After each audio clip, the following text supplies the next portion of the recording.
All right, we are in the end game now. We are going to go through the management assertions. Now, what we are seeing here, this is pulled directly from the AICPA's authoritative literature. We're going to see all of the assertions. As I mentioned, we're going to kind of recap this and really drive it home because, again, there are so many questions to be asked based on these assertions. So many sims, and the sims that you'll see are going to be particularly confusing, at least in my experience. They're pretty confusing. And we're going to see procedures to be done for each assertion. Like I said, the best way to prepare you for this is just to see as many examples as possible. Management assertions, what we've been seeing, existence, occurrence, etc. These are all claims made by members of management regarding certain aspects of a business. The concept is primarily used in regard to the audit of a company's financial statements, where the auditors rely upon a variety of assertions regarding the business. The auditors are going to rely upon the fact that management says inventory is complete, but in addition to us relying on that, we're going to test that. That's, again, reiterating the whole process. Definitely something that I've seen being confused many times all around. The auditors test the validity of these assertions by conducting a number of audit tests, or substantive tests. Management assertions fall into the following three categories. As we've seen before, and we've seen in other lessons as well, we have our transaction level, our account balance, and our presentation and disclosure.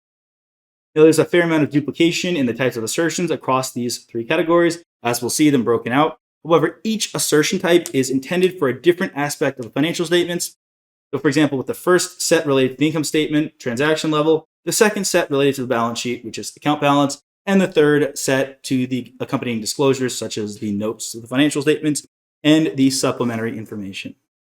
If the auditor is unable to obtain a letter containing management's assertions from senior management of a client, the auditor is unlikely to proceed with audit activities. This is the management's representation letter. You can think of this, the management taking responsibility that everything's complete, everything's accurate. Now, obviously, no one's perfect, and that's why you get an audit, right? Management may not be trying to commit fraud. However, there just may be inherently issues in these assertions that management makes. One reason for not proceeding with an audit is the inability to obtain a management assertions letter. Could be an indicator that management has engaged in fraud in producing the financial statements. If they don't want to tie themselves up and attest to something, that might be because, well, they know there's fraud there and they don't want to take responsibility for that particular fraud. Now we see, you could memorize this for sure. It's a lot, but if you have the time, it would not hurt to memorize this. Because here we see broken out the transaction level assertions, we see the account balance assertions, and we see the assertions related to presentation and disclosure. Now, transaction level, these are going to be more so associated with our income statement, as we mentioned. But you see, like I mentioned before, we're going to see some duplication. We see occurrence for the transaction level, as well as for presentation and disclosure. And we'll obviously talk about how they relate to each specific categorization. Now, the 5 items that are classified as assertions related to transactions, mostly in regard to the income statement, we've got accuracy. This assertion is related to that full amounts of all transactions were recorded without error. Awesome. If you want to make flashcards about these two, I think that would be wonderful. Obviously, we've got a lot of content here. We'll have flashcards of them ourselves, but never hurts to do it yourself. I think it's a great way. When you're the one physically writing down, making the list yourself, it just reinforces it.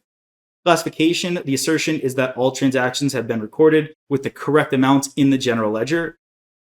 Completeness, the assertion is that all business events to which the company was subjected were recorded. Complete listing.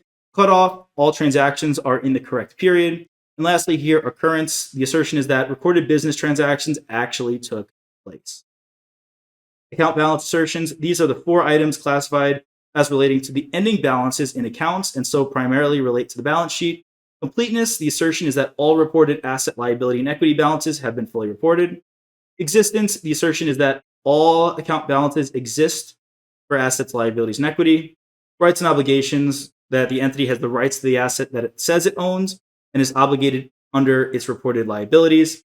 Lastly here, valuation, all asset, liability, and equity balances have been recorded at their proper valuations. Awesome, awesome, awesome. And then we'll go through the presentation and disclosure ones. And then we're going to see how you test for all of these. Obviously, we've talked about that over and over throughout the lesson, but want to make sure that you get as many opportunities to see examples as possible. The following 5 items are classified as assertions related to the presentation of information within the financial statements, as well as the accompanying disclosures. Accuracy, this is going to be correct amounts, which reflect their proper values. So you see, we see accuracy here as well as here. However, this This transaction level is more related to, okay, making sure that the revenue transactions that we list are fully recorded without error. Whereas the accuracy amount here is concerned that, okay, anything we disclose in the notes, for example, any contingencies and commitments we need to disclose, any related party transactions, that those are properly recorded without error.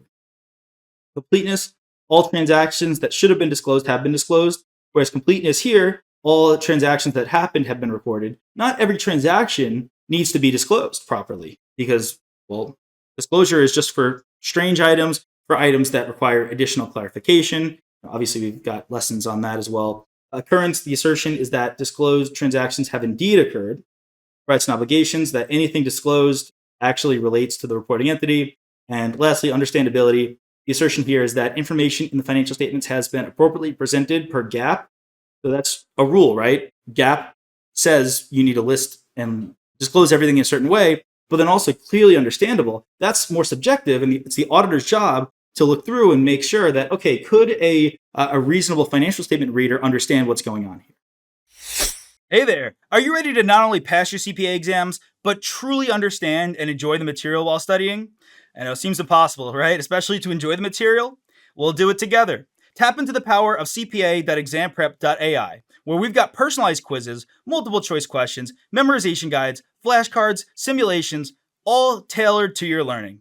Our adaptive study planning puts you on the fastest path to success and lifts you back up if you fall behind. Avoid wasting your precious time and money attempting an exam with a low chance of passing, because who wants that? We want to get you through this process as quick as possible. Our exam readiness prediction lets you walk in with confidence, knowing that you're prepared for success on exam day. Thankfully, there's no payment method needed to get started, so why don't you come join us? Visit cpa.examprep.ai and let's achieve your exam success together.